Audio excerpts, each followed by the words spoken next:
Alright, so I recorded this video already, but OBS messed it up.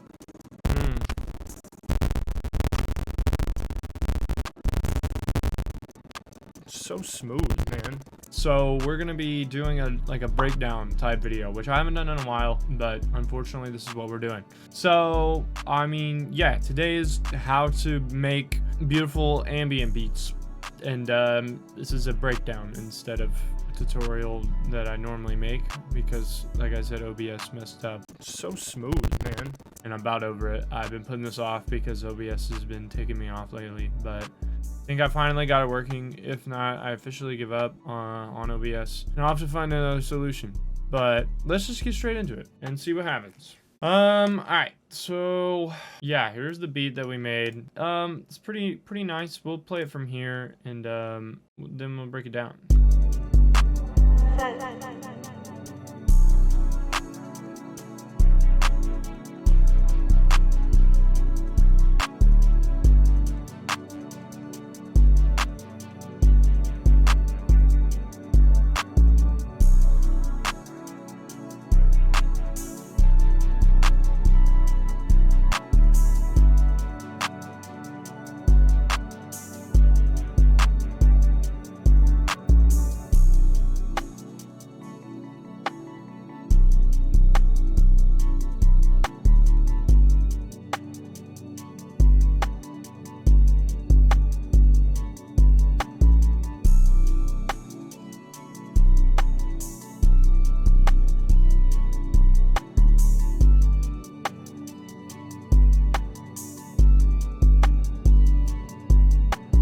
Alright, sorry that went on for a while, but there's a lot of elements in here, as you can see.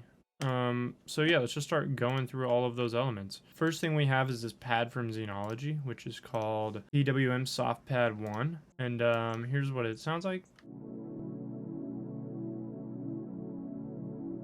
And then it goes down to this chord as well.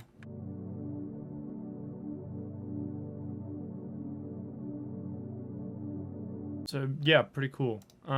Effects on that, I just cut out some of the sub frequencies, and then I cut out even more, so when the 808 comes in, it's not clashing, but then when the 808 comes out or goes away, then I turn this one off, just to make some room for it. Next we got a SL-JP616 or 616. It's just like a little pluck kind of thing. And I just arpeggiated the notes in the chord a bit. It took a little bit of messing around. To do, but I got this pattern, and here's what it sounds like.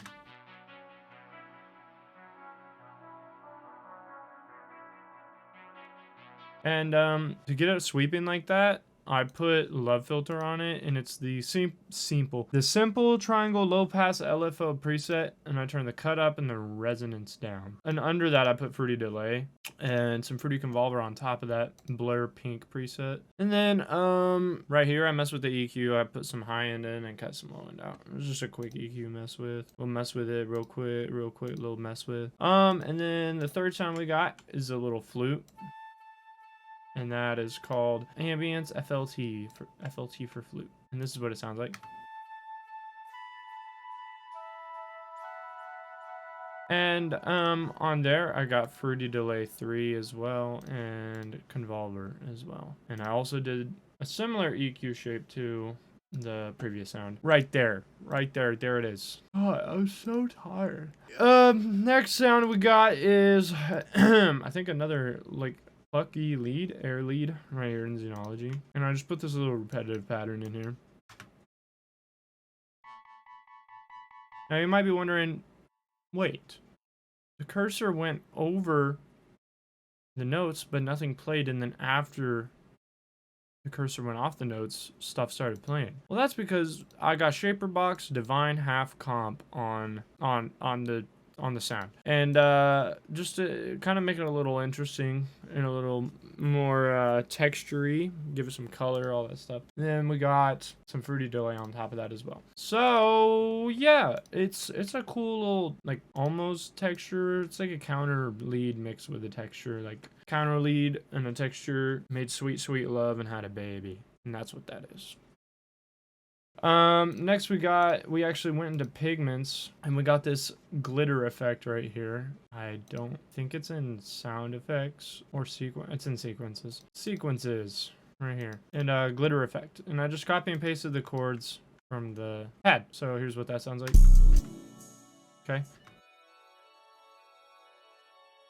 It's just kind of a texture to add some high end and some color to the pad. Then we went back into Xenology. I do want to point out that we have 1, 2, 3, 4, 5, 6 instances of Xenology. I kind of forgot I had Xenology on my computer, and then I guess we went a little overboard and put 6 of them in there. So I don't know, but this we got a wire lead right here, and oh, for the glitter effect, I just put an EQ on it, cut out low end, but yeah. Back to this. We got the wire lead, and I put this pattern in. And that just repeats. And all I did for that is delay. And it says pigments, but it's not. It's Xenology. So then very last but not very least, we got another pad. But this is an airy, like almost like old Cardi Pierre Bourne pad. Like airy, and so I layered that with the big pad, or the main pad. So I'll show you how I did that in a second, but it's just the same chords, so nothing crazy. And the way that I merged them with the other pad is that in the EQ I took a lot of the low end out and put more high end, since the other one is a little more mid frequency focused. I'll show you what they both sound like together because they sound really good. So you got one just taking up the higher frequencies and one taking up a majority of everything else. And I think they layer together actually really nicely. So I might even make that a sound, like a one shot, and like them layered together like that, like for a pad. That'd be kind of cool. Anyways, moving on to the drums. Got a basic clap pattern with a basic clap. Boom. Then we took that pattern and put a rim on it for the verse, and then pitched the rim down. And on the rim, we put just a little bit of reverb, just to soften it up a bit. Because rims can be harsh, you know. Some rims can be harsh. Then I put a crash at the very beginning. And on that, we put some delay. Boom. Just like that. Easy peasy. Then a two-step hi-hat pattern here. Or is it? Because we put some Effectrix on it. The Far Beyond preset. I'm going to solo this and show you what it sounds like. It doesn't do too much because I turned the master mix down a bit because I wanted it to be mainly two-step, but I wanted it to have like a separate dimension, like a third dimension or fourth dimension, bro. What was that? That'd be crazy. A fourth dimension on it. So I turned the mix down on it just so it was a little more subtle. Then I put halftime, half bar, and turned this to the band where the higher end doesn't get halftime, only the lower frequencies. And just a tiny bit of reverb, soften it all up, blend it in a little bit better. And then I put an open hat. I found this one. Something super simple. I just put it at the end of every 2 bars like that. Don't forget to put your envelope like this to where it doesn't just keep going. That way you can cut it off on claps or just make it as long as you want without it trailing off. And this one's dry. There's no effects on it. And then we already covered the rim. So last but not least, we got the 808. Now this 808 is one that I kind of messed with. Let me see if I can find the original one. This is the original 808. Which is like a not so punchy spins kind of. But I turned the out knob up a little bit. And that's about it, actually. I thought I did more for some reason. I did not. I just didn't want it that long. So, yeah. But I did want it like a soft, not soft, but like a deeper, rounder 808, so it's not like punchy. I wanted it to kind of like, whenever the saturation on the master hit, it kind of distorted really nice and it made everything warm. Instead of it being like boom, boom, boom. Because I want this to just be an ambient beat, man. I want this thing to be a floater, no poop. I want this beat to be a floater, no poop. Yikes, dude. Stepping on some toes there, huh? Some of y'all need to cut down on the fiber or eat more fiber or something. I don't remember what that means. But yeah, I mean, the key takeaways for making beats like this is, I mean, first of all, get some banging chords, right? Some nice...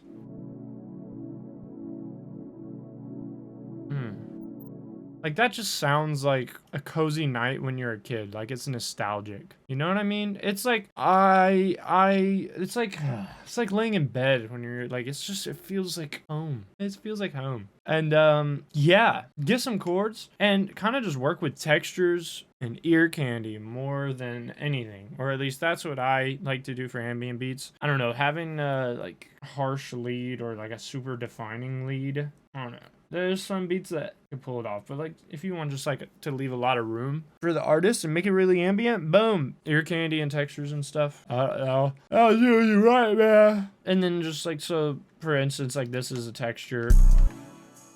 What? So for instance, like this is a texture.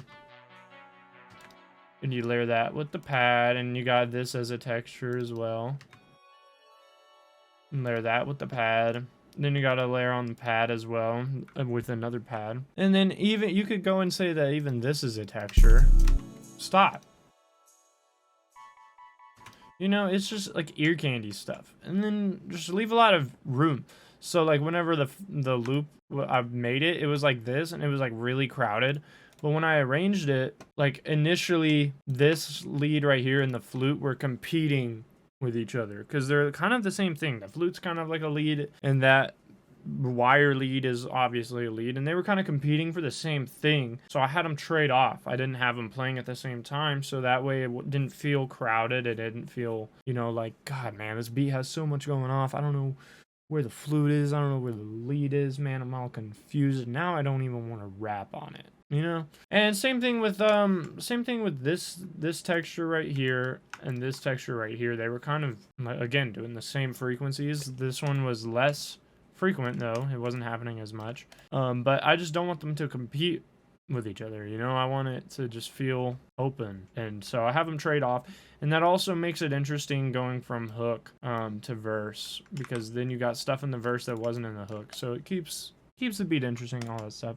So I mean, just focus on, you know, messing with textures, maybe like some leads, but like put some cool effects on them to make them a little more blended or colorful or like weird, but they fit in a good way, you know what I mean? Just mess around with it, man. Ambient beats are fun. I like ambient beats, and they're really simple because chords, man. You just make some big, beefy chords. Like, this is just a major or a minor. I know what I'm doing. This is like a minor, but I just put it up to a 7th, and then a 9th, and then an 11th. Is that what that's called? I don't know. I just kept stacking it, man. Just mess with different colors. Like, putting this note down from this note, it creates tension right here that's relieved when it goes back to this chord. Like this, like not that pleasant because of this note. That's nice. This is like, ooh, there's some tension there. And then it gets relieved, and so it's kind of satisfying, you know? Oh, also the last thing we did was make this like little stutter intro.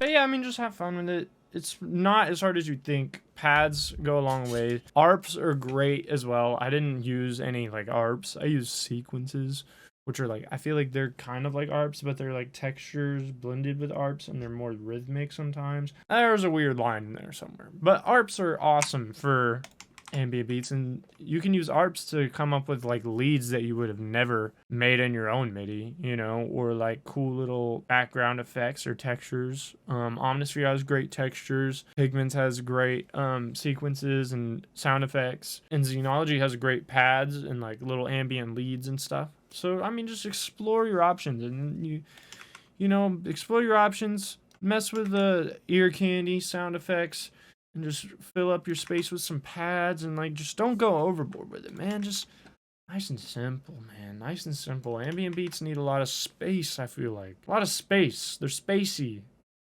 Like, within the beat, and the vibe is spacey because they're like super ambient and stuff. But yeah, that's enough for me. I felt like I got through the breakdown really quick, so I wanted to kind of put my 2 cents, if I'm able on my own channel, to put my 2 cents into this, and just kind of give you a little bit of like why I did the things that I did, just because the breakdown went down really quick. So, but yeah, that's gonna do it for today's video. Sorry you didn't get to see me making it. I was really disappointed when I found out OBS messed up. So smooth, man. So yeah, I literally hibernated and just played Minecraft the rest of the day because that's how bummed I was. I just didn't want to re-record and do all that stuff. It was sad. But yeah, that's gonna do it. Follow my Instagram. Link is in the description to all of my socials. There's a loop sign up. If you want this loop or the melody, the loop, like this exported as a loop. All of the beats in my videos, or most of them at least, are loops that you can get. If you sign up for that loop kit or loop email thing, it's free. It's free to sign up and you only get loops. I don't really spam or anything, because I just send out loops. It's a loop sign up. But yeah, there is also a 2023 loop kit with over 180 loops. So if you haven't signed up for the loop kit or the loop email, golly, if you haven't signed up for the loop email, check out that 2023 loop kit. It is free to download. It's on my BeatStars. It'll say $5, but there's a free download thing. The $5 is just if you're wanting to be generous, man. Don't feel the need to do that. I just put that there just so, you know, if you wanted to. It's like a little tip or something, I don't know. But there is a free download. It's completely free. Just download it. And there's like 180 loops in there for you to explore. All sorts of stuff, a bunch of unique sounds and loops and all that stuff. But yeah, then there's shirts that are on sale, link in the description as well. Make America Twizzy Again shirts, and I'm gonna make a Beat Today shirts. I'm working on some more merch. If you have any shirt designs or merchandise designs in general, let me know. And yeah, I'm gonna let this play out, and I'll catch you guys in the next one.